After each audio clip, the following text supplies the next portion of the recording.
Hey everybody. Well, I just got through with fixing dinner for Patrick, and although we don't celebrate Thanksgiving at our house for a lot of reasons, I just wanted to wish everybody that did celebrate it um, a happy Thanksgiving, happy day, and I hope y'all had plenty to eat and that you had a good time with your family and friends.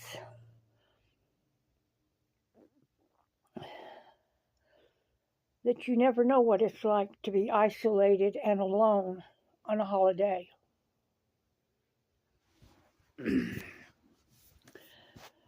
How much do you know about the actual true history of the holiday called Thanksgiving? Other than the fact that it is the only actual holiday celebrated in the United States of America that is a totally American holiday. Well, here's what they don't want you to know. What you were taught in school about Thanksgiving is totally wrong. It's been whitewashed. It's been given a spin, a narrative that is totally against the truth. What happened was this. When the Pilgrims came over from England and various parts of Europe, before even the Constitution and the Declaration of Independence and the Treaty of Tripoli were signed, the indigenous people of North America welcomed them and helped them to learn how to survive off the land here. That much is true. But there came a day when the Pilgrims decided that they didn't want to have as their near neighbors the Native Americans. And so the men, they took off with their muskets and their swords and what have you. And the women cooked this great big feast. And while the women were preparing a big feast, a big welcome home feast for the men were out slaughtering an entire village of indigenous people. Wiped them out. The Pikyat, I think is what they were called. Pikyat. Today, there are probably no more than 5 members of that nation left.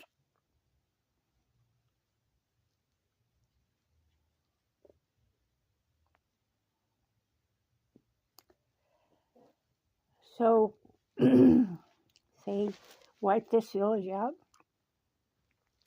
and they went home to a big celebration, and they made it a celebration every year.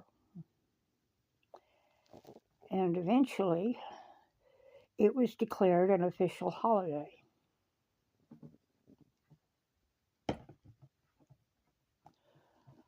So, as a mixed indigenous person,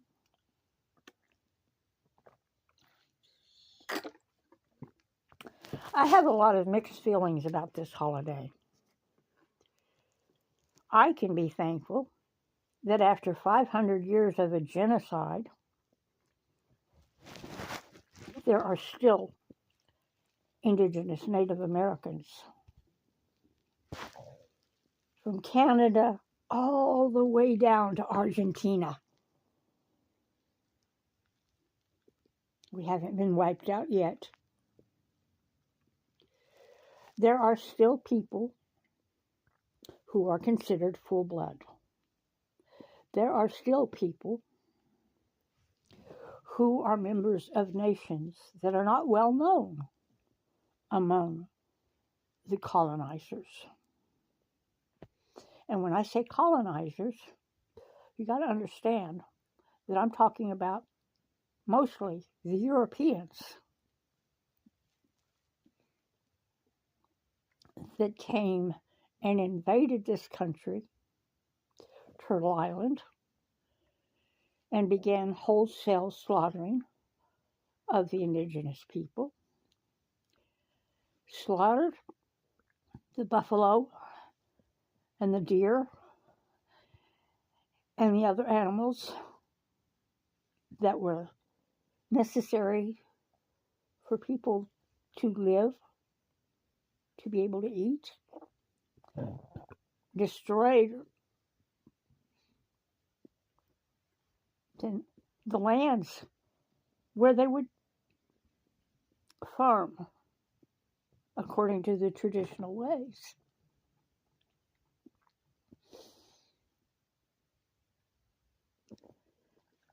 Half of my ancestors were colonizers. And I bear that shame to this day, that they did this to half of my ancestry.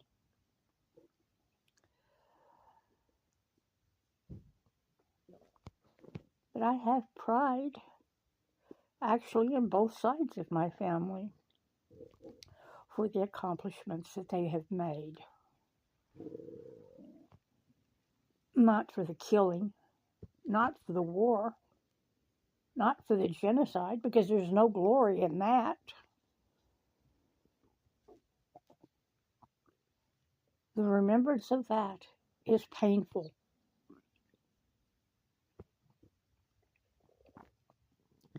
But for the other things, all the accomplishments of the indigenous people, the hypodermic needle, aspirin, all those holistic type medicines that the white people used to base their modern medicines from.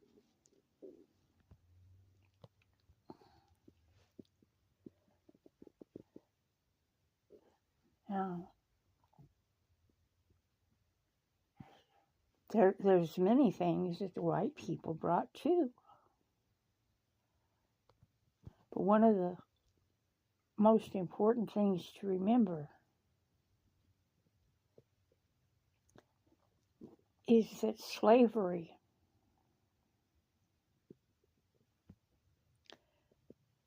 didn't just start with the black being brought over from Africa.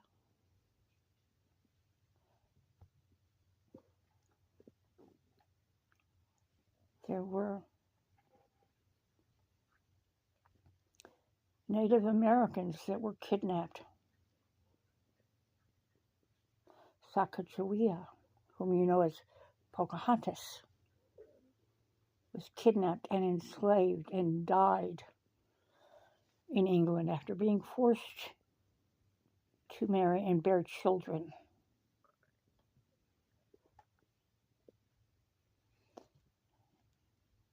She was a child.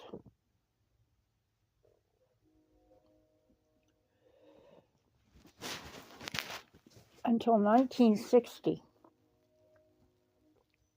it was still legal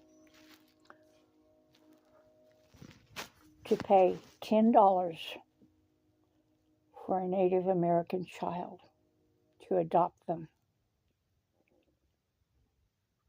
to kidnap them from their parents and adopt them. Human trafficking of little children until 1960. My grandfather was a Lakota infant, small child, that was adopted by a white family and raised as white.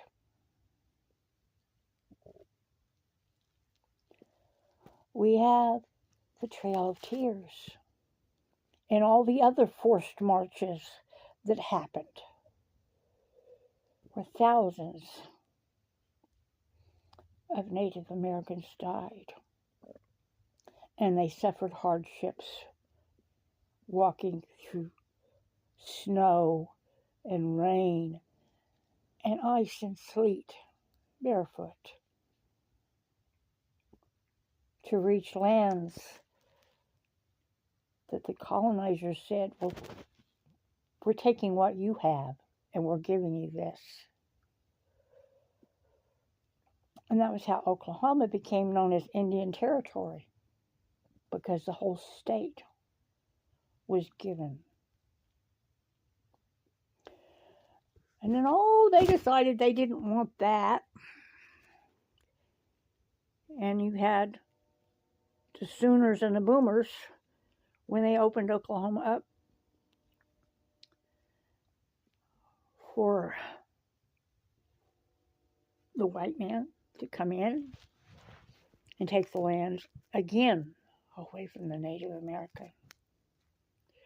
So I think about all this history on Thanksgiving Day, which I'm tempted to call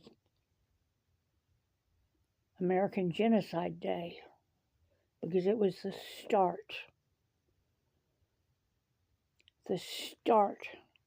of 500 years of war against the Native Americans, and they trying to kill us all off and erase us from the planet.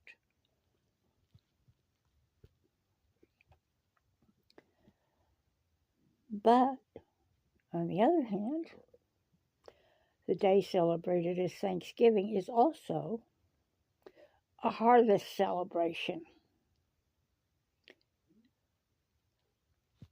And it's the last one before Yule, before Christmas, the last harvest before Christmas.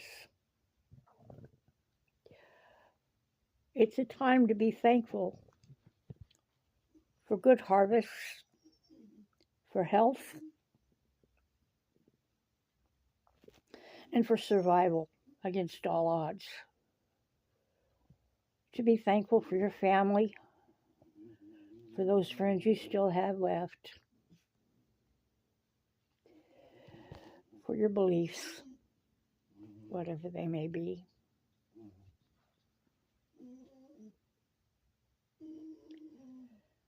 Today was a day of reflection for me, just quiet meditation and reflection. And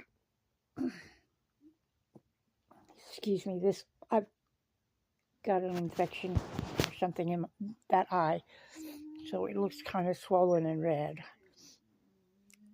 And the tear ducts are constantly letting me know about it. But anyway, what I want to say is be thankful. Be thankful for everything. And be happy with what you've got.